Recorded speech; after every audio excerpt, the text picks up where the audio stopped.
Voy a hablar de la Iglesia, que un tema al cual me referí en el programa anterior, pero ha sido nuevamente noticia porque ahora se metió con los muertos, ¿no? Aparentemente no le gusta que doña Rosa o doña Florencia tenga la urnita de su marido en la cómoda o en la mesa de luz, ¿no?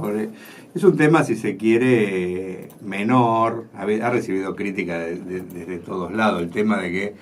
plantee que las cenizas solo pueden estar en un campo santo, en una iglesia, y nadie las puede esparcir ni tener en su casa. Es un tema menor que como digo, ha despertado crítica de mucha gente que dice no tienen otra cosa más importante de la cual dedicarse que esta, pero para mí sirvió como disparador porque hay otro hecho sí preocupante de la Iglesia, y es que ayer se bloqueó la adhesión de la provincia de Buenos Aires a la ley de aborto no punible. ¿De qué estamos hablando? La Corte Suprema de la Nación obliga a todas las provincias a adherir a un protocolo en casos donde la mujer, si ha sido violada o corre riesgo su vida, tiene derecho a ir a un hospital público o a cualquier clínica privada y a practicarse un aborto. Eso lo dice la ley. Sin embargo, pese a que está la ley y una resolución de la Corte Suprema de Justicia, muchas provincias, por presión de la Iglesia, se niegan a aplicarlo. Tuvimos un escándalo en la ciudad de Buenos Aires, de la cual fui partícipe voluntario, cuando en la ciudad el propio gobierno, Macri siendo jefe de gobierno, intentó frenarlo. Logramos una ley superior al protocolo de nación en la ciudad, que después vetó Macri, etcétera, etcétera, pero hubo un caso muy simbólico que fue en el Ramos Mejía, ¿no es cierto?, donde se negaron a hacerle un aborto no punible a una víctima de trata, y bueno, terminó en un escándalo, tuvieron que retroceder, y de hecho el director del Ramos Mejía tuvo que dejar su cargo fruto del escándalo que se produjo. Pero ahora el escándalo se ha trasladado a la provincia de Buenos Aires, porque el 12 del 10 la ministra de Salud de la provincia, Zulma Ortiz, adhirió al protocolo que promueve la Corte Suprema y que estaba desde hace mucho tiempo ya elaborado. Pocos días después, es decir, ayer, se anuncia que se retrocede en esta resolución, y bueno, es de público conocimiento que ha sido Julio Contegrán, el secretario legal y técnico de la provincia, que era el que tenía que terminar firmando la resolución, el que se negó y el que hizo, ¿no es cierto?, una gestión ante la propia Vidal para que retroceda. ¿Quién es este hombre, Julio Contegrán? Un hombre del Opus Dei, es decir, que nuevamente la Iglesia metió la cola para que las mujeres no tengan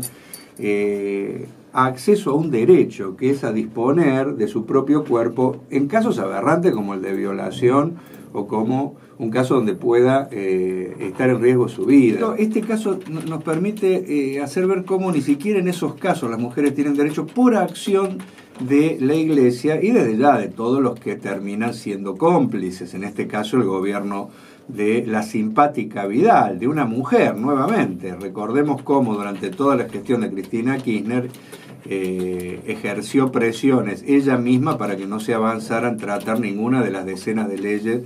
en favor del aborto que existen en el Parlamento Nacional. Es decir, está claro que ser mujer o no determina nada, sino las políticas, ¿no es cierto?, de los grupos políticos que llegan al poder. Pero la Iglesia no solo viene bloqueando este derecho elemental que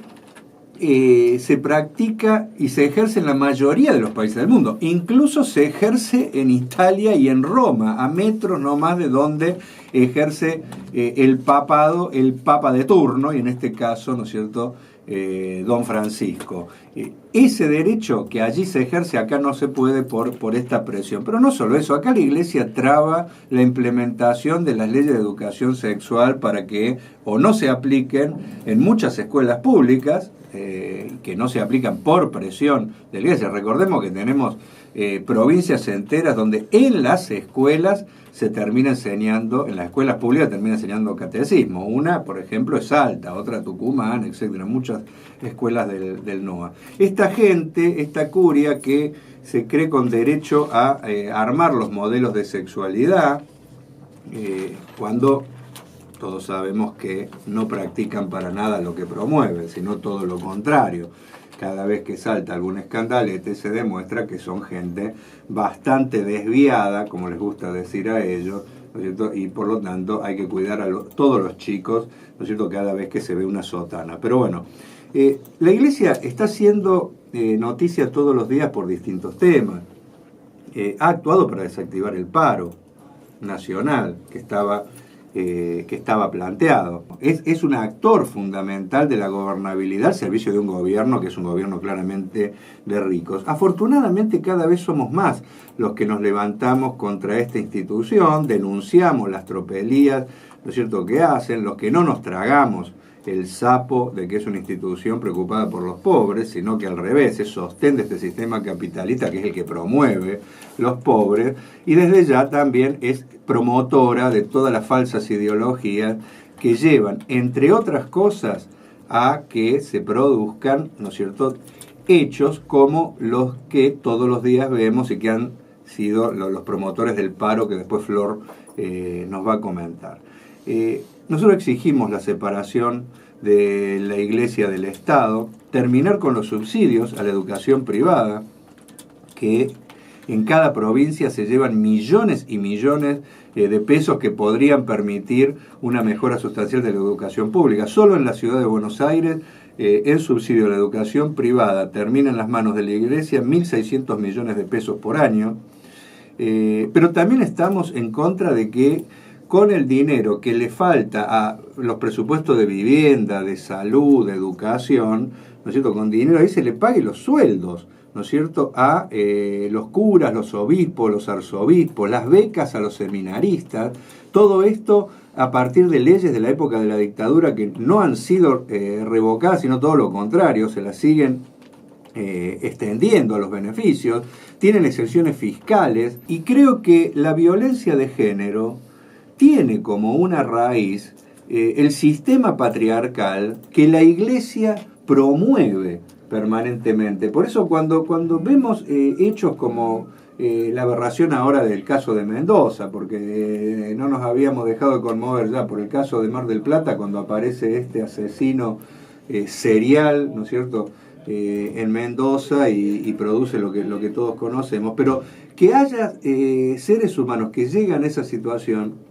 es producto de una sociedad que está carcomida por el patriarcado y por ideas completamente medievales que promueven, entre otros, ¿no es cierto?, esta institución. Bueno, pero también decía que afortunadamente contra esto la sociedad se empieza a levantar. El paro de los otros días no solo es un cachetazo a todas estas instituciones, es un cachetazo incluso que se haya hecho en Plaza de Mayo, cerca de la catedral, es un cachetazo que ha obligado a muchos reaccionarios a saltar, ¿no es cierto?, y poner el grito en el cielo porque alguno pintó por ahí alguna consigna. Son los mismos que, por supuesto, no van a salir a criticar duramente que la Iglesia haya impedido la aplicación del aborto no punible en la provincia de Buenos Aires, no se van a conmover porque alguna mujer violada, ¿no es cierto?, no encuentre ningún lugar público donde ir para que la atiendan, no se van a conmover si hay una mujer que se puede llegar a morir pero no tiene tampoco derecho, ¿no es cierto?, a cuidar su propio cuerpo. De eso no se van a conmover, sí, de alguna pintadita. Pero bueno, pero a pesar de esto, cada vez la movilización de mujeres y todo el movimiento feminista y todo el movimiento de varones que estamos contra el patriarcado cada vez crece, y por lo tanto por eso tiemblan y por eso salen todos estos, ¿no?, verdaderos apóstoles del medioevo a intentar hacer lo suyo. Así que desde este portal claramente nos declaramos anticlericales. Papa Francisco, váyase a predicar sus credos a otra parte. Por lo que fue y por lo que pudo ser, por lo que hay.